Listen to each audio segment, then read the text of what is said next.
छठवां दिन है इस पदयात्रा का। निर्विघ्न रूप से सामाजिक समरसता को संदेश देता हुए जगह जगह चौपालें लगाते हुए पदयात्रा बढ़ रही है। आज सराय खटोला में वंशकार परिवार जो वाद्य यंत्र के द्वारा मंगल काजों में बैंड बाजा आदि की सेवा करते हैं, उनके साथ बैठकर साधु संतों के साथ बैठकर सड़क पर भोज किया। सामाजिक समरसता का संदेश, हिंदू एकता का संदेश दिया। हम इस देश में सनातन हिंदू एकता चाहते हैं। सनातनियों में हम भेदभाव छुआछूत मुक्त चाहते हैं। कुछ विरोधी ताकतें इस कार्य को, इस मिशन को रोकने के लिए तरह तरह के षड्यंत्र कर रही हैं, तरह तरह के उपद्रव कर रही हैं। हमको यही जवाब देना चाहेंगे, जो भी इस पदयात्रा का विरोध कर रहा या फिर हिंदुओं को डराने के लिए तरह तरह के षड्यंत्र कर रहा, हम एक बात कह दें, हम न रुकेंगे न डरेंगे।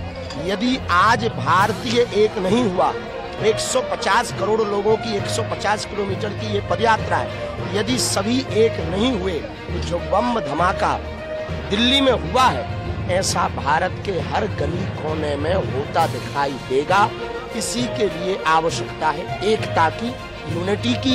यूनिटी ही एकमात्र माध्यम है जिससे भारत में शांति, विश्व में शांति सनातन के द्वारा स्थापित की जा सकती है। इसलिए यह पदयात्रा की जा रही। अब आगे भी और पदयात्रा करेंगे। 16 तारीख को लाखों सनातनी उन आतंकवादी ताकतों को, देश को तोड़ने वाली ताकतों को, देश में व्यभिचार फैलाने वाली ताकतों को, देश में दंगा करने वाली ताकतों को, जो डॉक्टर मुसलमान पकड़ा गया, इस्लाम धर्म का था, लेकिन उसने देश में करोड़ों लोगों की जान लेने की तैयारी कर रखी थी। हम भारत की इंटेलिजेंट ब्यूरो, भारत की पूरी खुफिया तंत्र को धन्यवाद दे रहे कि उन्होंने वो जो RDX पकड़ा, उससे कई शहर तबाह हो जाते, उससे बचा लिया। पर जो दिल्ली वाली घटना हुई, निश्चित रूप से वो नहीं होनी चाहिए।